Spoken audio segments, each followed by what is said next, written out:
Shalom saudara sekalian. Orang mengatakan memang kita berada dalam krisis ekonomi. Dan hal itu benar. Tapi krisis ekonomi bukan hanya terjadi di saat ini.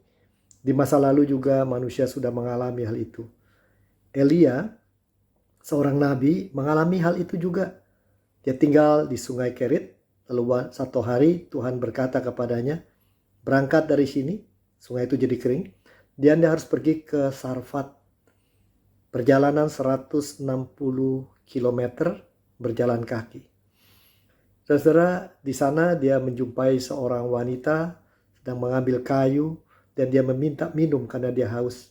Dan wanita itu memberikannya, seorang janda. Tapi kemudian Elia berkata, berikan aku roti yang kecil saja. Dan wanita itu berkata, aku punya tepung tidak banyak dan ini akan kubuat untuk membuat roti bagi anakku dan aku. Setelah itu kami akan mati karena kami tidak punya apa-apa lagi. Saudaraku, kalau kita bicara krisis ekonomi, kita bicara 3 hal. Pertama adalah produsen tidak lagi bisa memproduksi apa-apa, entah dia petani atau peternak. Di zaman Elia itu terjadi karena musim kering yang panjang. Yang kedua, krisis ekonomi terjadi karena distribusi barang yang dihasilkan mungkin tidak tiba di konsumen.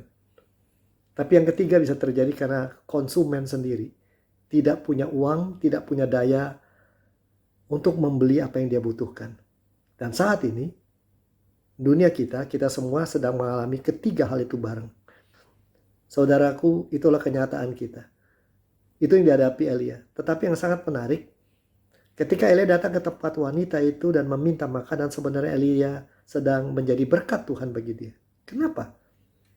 Apa yang terjadi? Pertama, berkat Tuhan yang membuat mereka, si wanita itu dan anaknya serta Elia bertahan sampai akhir daripada musim kering. Atas penyertaan Tuhan, karena pertama Elia bersedia disuruh Tuhan beranjak, berangkat, pergi, meninggalkan tempat di mana dia biasa. Tempat di mana dia sudah cukup nyaman di Sungai Kerit. Yang kedua, si wanita itu sendiri, ketika Elia datang dan meminta makan, dia berkata dalam bahasa yang begitu kelam.